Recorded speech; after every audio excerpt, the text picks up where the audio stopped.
जय हिंद, वंदे मातरम। हेलो दोस्तों, पिछले वीडियो में हमने बात की थी आरेख के बारे में और उसको हमने अधूरा छोड़ा था। उस यूनिट को हमने केवल थ्योरी वाले पार्ट को ही कवर किया था। इस यूनिट में हम जो डायग्राम बनेंगे आपके, वो इस वीडियो में हम डिस्कस करेंगे। ठीक है, तो क्वेश्चन नंबर 11 का जो डायग्राम है वो यहाँ पर आंकड़ा दिया हुआ है हमें 1951 से 2011 तक। ठीक है, जनसंख्या दी हुई है हमें लाख में और इस जनसंख्या को हमने पूर्णांक में कन्वर्ट कर लिया है यहाँ पर, है ना। तो इसका जो डायग्राम है वो इस तरह से बनेगा। ये क्वेश्चन नंबर 11 का डायग्राम है। ठीक है, तो जो आपकी सीट है उस आपकी सीट में आपको ऊपर से 4 सेंटीमीटर जगह छोड़कर एक लाइन खींच लेनी है। ऊपर से 4, क्योंकि जहाँ वहाँ पर हम नाम लिख सकें ताकि। ठीक है, जैसे कि नाम लिख रखा है ना, simple bar diagram population growth in Kota district 1951 से 2011। ध्यान रखें, आप ये नाम स्टेंसिल से, जो छोटे स्टेंसिल आती है उससे लिखेंगे। ठीक है, हर में। तो ऊपर से 4 सेंटीमीटर जगह छोड़ दी और लाइन खींच दी हमने, और ये लाइन पेंसिल से खींचनी है आपको ताकि बाद में नाम लिखने के बाद ये लाइन मिटाई जा सके। ठीक है, तो अब बात कर लेते हैं नीचे की। नीचे आपको 3 सेंटीमीटर जगह छोड़नी है, नीचे से सीट में नीचे से 3 सेंटीमीटर जगह छोड़नी है और एक बेस लाइन खींच देनी है। ठीक है, इधर स्पाइरल की साइड में आपको 4 सेंटीमीटर जगह छोड़नी है ताकि हमारा डायग्राम बिल्कुल बीच में आ सके। ठीक है, अब देखो इसको बनाना कैसे है। सबसे पहले एक सीधी रेखा खींच ले, जहाँ पर हमने 2, 4, 6, 8, 10, 12, 14, 16, 18, 20, 22 लिख रखा है। ऐसे आपके जो डाटा है आपके पास, उस डाटा के अनुसार आपको एक एक सेंटीमीटर लेते हुए ये लाइन मतलब एक एक सेंटीमीटर लेते हुए एक पूरी लाइन खींच देना, फिर उसमें एक एक सेंटीमीटर गैप रख लेना आप। ठीक है, फिर बाकी की लाइन बाद में मिटा देंगे हम। ठीक है, तो यहाँ 0 से 2 1 सेंटीमीटर का गैप है, ये एक एक सेंटीमीटर गैप है मापक के अनुसार। यहाँ मापक लिया हुआ है हमने 1 सेंटीमीटर बराबर 2 लाख जनसंख्या, यानी कि हमारा जो 1 सेंटीमीटर का गैप है वो 2 लाख जनसंख्या को प्रदर्शित करेगा। तो यहाँ 0, 2, 4, 6, 8, 10, 12, 14, 16, 18, 20 और 22 तक हमने पॉइंट लगा लिए हैं यहाँ पर। ठीक है, अब 1951 में हमारे पास जनसंख्या थी लगभग 3,30,294, है ना। तो इसको हमने पूर्णांक में कन्वर्ट किया था और पूर्णांक में कन्वर्ट करके इसको लगभग 3 में ले लिया था हमने।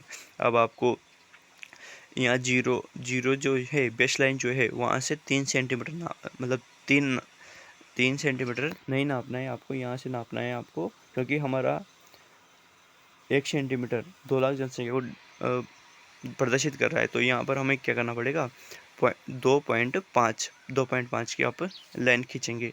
ठीक है, क्योंकि आधा सेंटीमीटर आपका यहाँ 1 लाख जनसंख्या को प्रदर्शित कर रहा है। ठीक है, तो 2 के बाद में जो 2.5 आएगा, ठीक है, 2.5 क्या रहेगा हमारे यहाँ पर, 3 रहेगा। 2.5 क्या रहेगा हमारे यहाँ पर, 3 रहेगा। तो यहाँ 2.5 वाली जो लाइन होगी आपकी पटरी में, वहाँ पर आप पॉइंट अंकित करें और एक दंड बना दें ऐसे। और ध्यान रखें, ये बीच में जो गैप है, ये दंडों के बीच में जो गैप है, ये 1 सेंटीमीटर का गैप रखें। और दंड का जो आकार है, मोटाई है, वो भी 1 सेंटीमीटर रख सकते हैं आप लोग। ठीक है, फिर गैप छोड़ना। ये 1951 की हो गई 3 लाख। ठीक है, इसके बाद में 1961 में है हमारे पास 4 लाख। ठीक है, तो इसमें कुछ नहीं करना आपको, डायरेक्ट जो 4 है उस 4 के सामने आपको पॉइंट अंकित कर देना है और दंड बना देना है। इसके बाद में 6 लाख, लगभग में 6 लाख 1971 में भी आपको 6 के सामने पॉइंट लगा देना है और दंड खींच लेना है। इसके बाद में 1981 में है हमारे पास 9। तो ध्यान रखें, 8 के बाद में 10 आ रहा है, तो 10 8.5 वाली जो लाइन होगी, 8.5 वाली, वो आपका 9 होगा यहाँ पर। इसके बाद में 1991 में है आपके 12। तो 12 में कोई दिक्कत है ही नहीं, आपको डायरेक्ट 12 के सामने पॉइंट अंकित करना और लाइन खींच देना। इसके बाद में है आपका 2001 में है 16, और 16 में भी कोई दिक्कत नहीं है, डायरेक्ट लाइन पॉइंट लगा के लाइन खींच देना। इसके बाद में 2001 के बाद में 2011 में 20 है, और 20 के सामने भी आप पॉइंट अंकित कर देना और लिख देना। ठीक है, इधर लिख देना आप जनसंख्या, ऊपर लिख देना आप जनसंख्या लाख में, और नीचे लिख देना आप उनको पेन लेता हूँ मैं।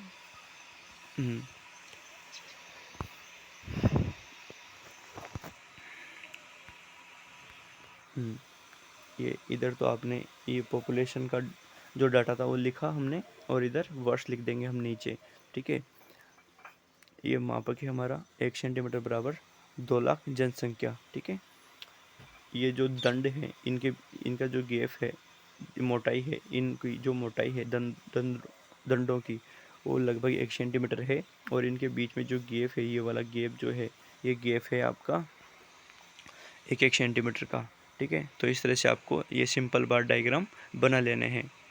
ठीक है, और इनको आपको ब्लैक पेन से भरना है, पूरे को ऐसे ब्लैक पेन से भरना है, पूरे के पूरे जितने भी डायग्राम, जितने भी दंड बनाए हमने, उन सभी को आप खाली नहीं छोड़ेंगे, इन सभी को आप ब्लैक पेन से भरेंगे। ठीक है, ये हो गया आपका सिंपल बार डायग्राम। ठीक है, अब आगे चलते हैं अपन। ये ख़त्म हो गया आपका। इसके बाद में बना लेना बहुत सिंपल है। और इसके बाद में जो नीचे की लाइन है, इधर की ये वाली लाइन, ये वाली लाइन है ना, और ये वाली लाइन, ये मिटा लेना। और ये नाम लिखने के बाद में ये वाली जो लाइन है, ये भी मिटा लेना आप लोग। ठीक है, बाकी ये रहने देना, ये रहेगी और ये रहेगी, क्योंकि इसी के ऊपर हमने दंड बनाया था। ठीक है, और इसको ब्लैक पेन से करना है आपको, खत बनाने के बाद में, पेंसिल से बनाने के बाद में। और ऊपर नाम लिख देना है, simple bar diagram, population growth in Kota district 1951 से 2011। ठीक है, आगे चलते हैं। नेक्स्ट क्वेश्चन है आपका पिरामिड वाला। ये अपने ज़िले की जनसंख्या संरचना को पिरामिड आरेख द्वारा दर्शाइए, क्वेश्चन नंबर 12। ठीक है, तो क्वेश्चन नंबर 12 का जो डायग्राम है वो इस तरह से बनेगा। अब ये बनाना कैसे है वो देख लो एक बार। ऊपर से वही 4 सेंटीमीटर जगह छोड़ोगे आप लोग, रुक जाओ पेन लेने दो वापिस।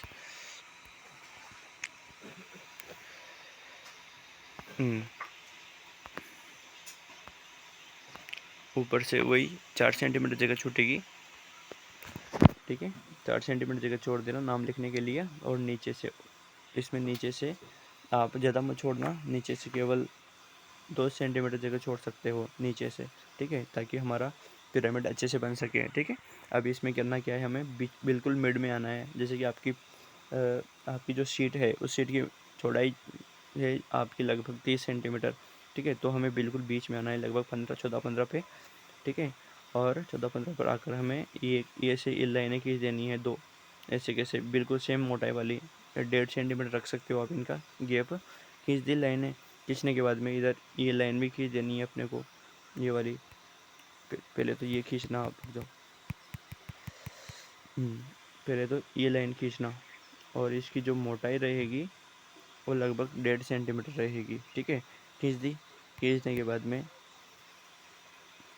इनके 1-1 सेंटीमीटर के गैप पर आप क्या करोगे, 1-1 सेंटीमीटर के गैप पर आप ये वो पॉइंट लगा लोगे, क्योंकि जो मोटाई रहेगी ना इनकी, वो 1-1 सेंटीमीटर रखेंगे अपन। और बीच का जो गैप रखेंगे, ये वाला जो गैप रखेंगे, ये आधा सेंटीमीटर का रखेंगे।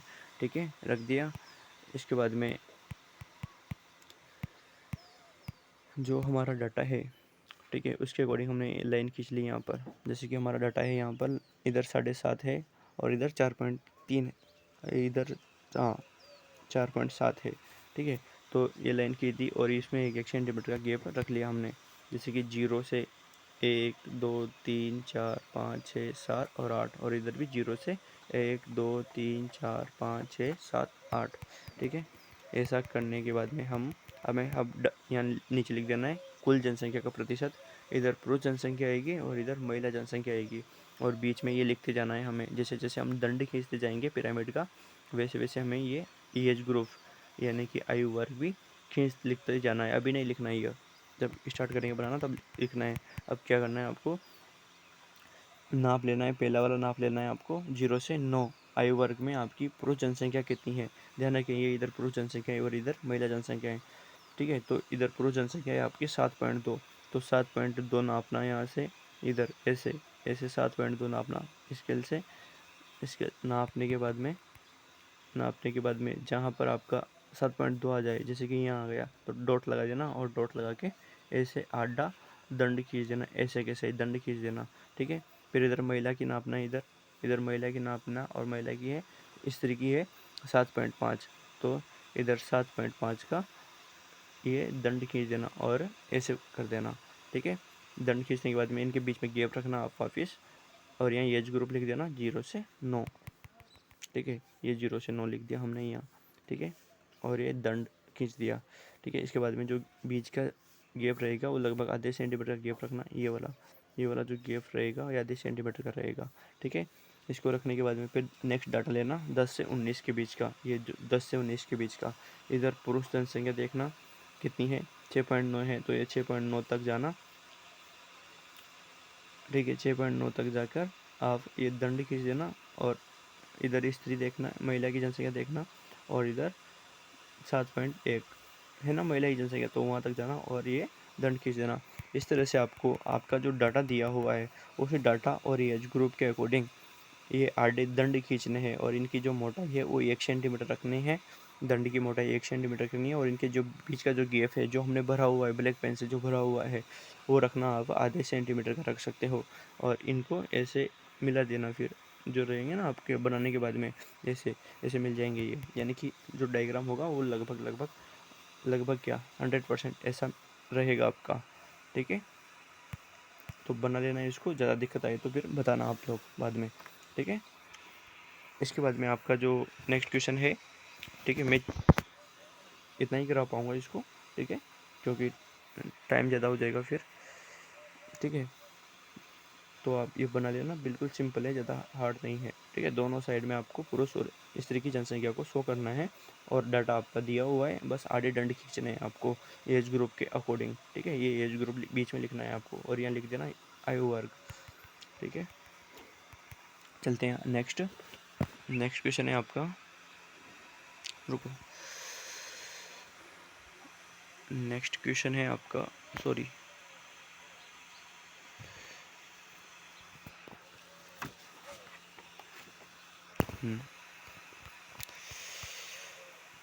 नेक्स्ट क्वेश्चन है, ये शीट होगी हमारी पिरामिड वाली, ये सिंपल बार डायग्राम वाली,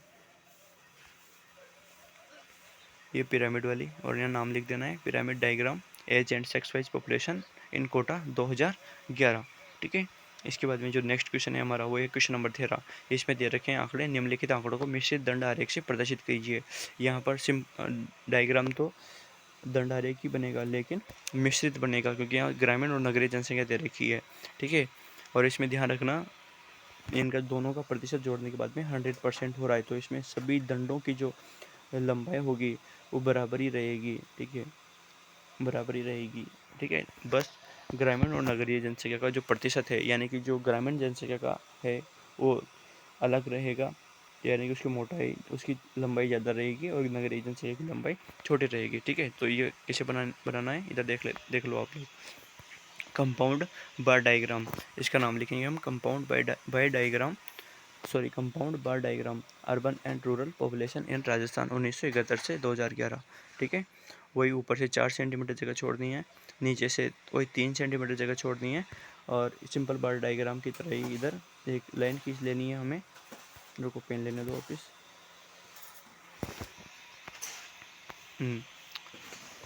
सिंपल बार डायग्राम की तरह ही इधर लाइन खींच लेनी है, ठीक है। और ये लाइन का जो गैप बीच में जो गैप है ये एक सेंट मापने के अनुसार है ना, एक सेंटीमीटर का रखना। और जी हाँ, ये 1 सेंटीमीटर जो है वो हमारा किसको प्रदर्शित करेगा, 1 सेंटीमीटर प्रदर्शित करेगा हमारा यहाँ पर किसको प्रदर्शित करेगा 10% जनसंख्या को, ठीक है। और इधर लिखना, मैं लिखना भूल गया, इधर लिखना आप लोग,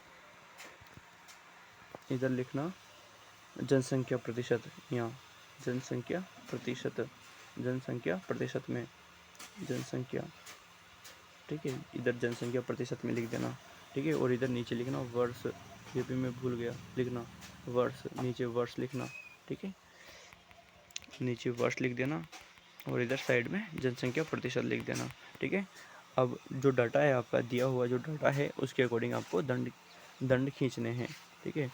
तो सबसे पहले आपको ग्रामीण जनसंख्या का डाटा लेना है, पहले ग्रामीण जनसंख्या के दंड खींचेंगे आप लोग, ठीक है। 1971 में आपकी ग्रामीण जनसंख्या है 82.37, तो यहाँ से दंड खींचना आप, वही 1 सेंटीमीटर गैप रहेगा दंड का, और ये 82 का दंड खींचना या नाप लेना, और एक डायग्राम ये ऐसे दंड खींच देना, ठीक है। फिर 1981 का खींचना, या फिर ग्रामीण जनसंख्या भी साथ में ले लेना आप लोग इसमें, ठीक है। तो ये तो हो ही गया। अब जो ग्रामीण जनसंख्या का तो ये खाली जो है ये ग्रामीण जनसंख्या, अरे सॉरी सॉरी सॉरी सॉरी, यहाँ थोड़ी दिक्कत हो गई। ये जो खाली है यहाँ, ये जो गलत, ये जो है अपना इंडेक्स थोड़ा गलत मिस्टेक हो गया। यहाँ जो खाली है ये खाली तो ग्रामीण जनसंख्या है, सॉरी, ये खाली जो है ये ग्रामीण जनसंख्या को शो कर रहा है, ठीक है। खाली जो है ग्रामीण जनसंख्या को शो कर रहा है, और ये जो भरा हुआ है ये वाला ये नगरीय जनसंख्या को शो कर रहा है। तो यहाँ इंडेक्स थोड़ा चेंज करना आप लोग, इंडेक्स में थोड़ी मिस्टेक हो गई, ठीक है, ये चेंज करना, ठीक है। अब जो ये खाली है ये ग्रामीण जनसंख्या को शो कर रहा है, तो इसमें ग्रामीण जनसंख्या का डाटा ले लेना आप लोग। जैसे कि 1971 में हमने लिया 82.37, तो इसको लगभग में 82 कर लेना आप लोग, जैसे कि आप पूर्णांक में कन्वर्ट कर रखा है मैंने, ठीक है। तो 82 का ये पॉइंट खींच लगाना और ये दंड खींच देना, ठीक है। इसके बाद में 82 के पास से जो बचा हुआ है आपका 100% तक का, वो 17 यानी कि लगभग 18 हो जाएगा। या 100 तक जाओगे ना आप, जो ग्रामीण नगरीय जनसंख्या होगी वो 18 हो जाएगी, यानी कि लगभग लगभग छोटे जो सॉरी लगभग लगभग जो आपका ग्रामीण जनसंख्या का डाटा है ये खाली डायग्राम में आ जाएगा, ऐसे ये खाली बार है ना, इन खाली बार में आ जाएगा। जबकि जो नगरीय जनसंख्या है ये इधर ऊपर आ जाएगी। अब बनाना कैसे है, ग्रामीण जनसंख्या को तो आप यहाँ से नापोगे, यहाँ से इस बेस लाइन से नापोगे, और नगरीय जनसंख्या जो है उस नगरीय जनसंख्या को आप इसी जगह से शो करोगे, इस जगह से नापोगे। ये जो ऊपर की जगह है ना, जैसे कि यहाँ 17 है तो यहाँ से 17 नापना पड़ेगा आपको, ठीक है, जिसमें आपका कंपाउंड बार डायग्राम बन जाएगा। और इसको चेंज कर लेना आप लोग, इंडेक्स थोड़ी गड़बड़ हो गई, ठीक है। इसके बाद में आपका द्विदिशा दंड आरेख, द्विदिशा दंड आरेख, द्विदिशा दंड आरेख में भी ज़्यादा हाँ, क्वेश्चन देख लो पहले। ये निम्नलिखित आंकड़ों को द्विदिशा दंड आरेख द्वारा प्रदर्शित कीजिए, ठीक है। ये तो कंपाउंड पाई डायग्राम हो ही गया आपका, ये द्विदिशा दंड आरेख है। इधर यहाँ भी परसेंटेज लिखना, इधर परसेंटेज लिखना भूल गए मैं, ठीक है।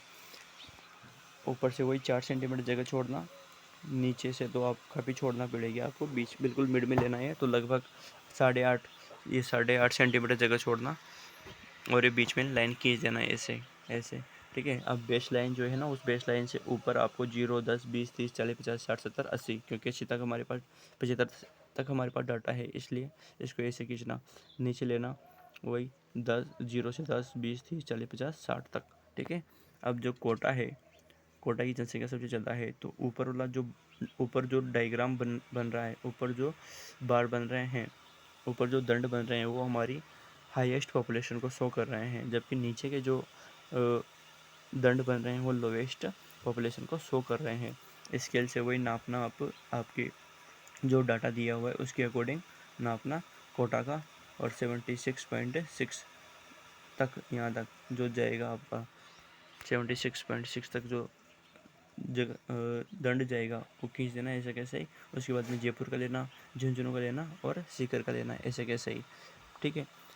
फिर ये तो हाईएस्ट पॉपुलेशन हो गई। अब जो बेस्ट लाइन है हमारी बेस्ट लाइन के नीचे जो दंड खींचेंगे वो लोवेस्ट यानी कि सबसे कम जो जनसंख्या है उसके खींचेंगे, ठीक है। तो इस तरह से आपका द्विदिशा दंड आरेख बन जाएगा। ऊपर ड्यू डायरेक्शनल बार डायग्राम लिख देना, नीचे district of highest and lowest literacy इन राजस्थान लिख देना, ठीक है। बाकी कोई दिक्कत आई तो फिर पूछ लेना, ठीक है, क्योंकि टाइम कम है मेरे पास भी, इसलिए इतना ही समझा पाऊँगा मैं, ठीक है। तब तक के लिए जय हिंद, वंदे मातरम। मिलते हैं 3rd यूनिट के साथ, ठीक है।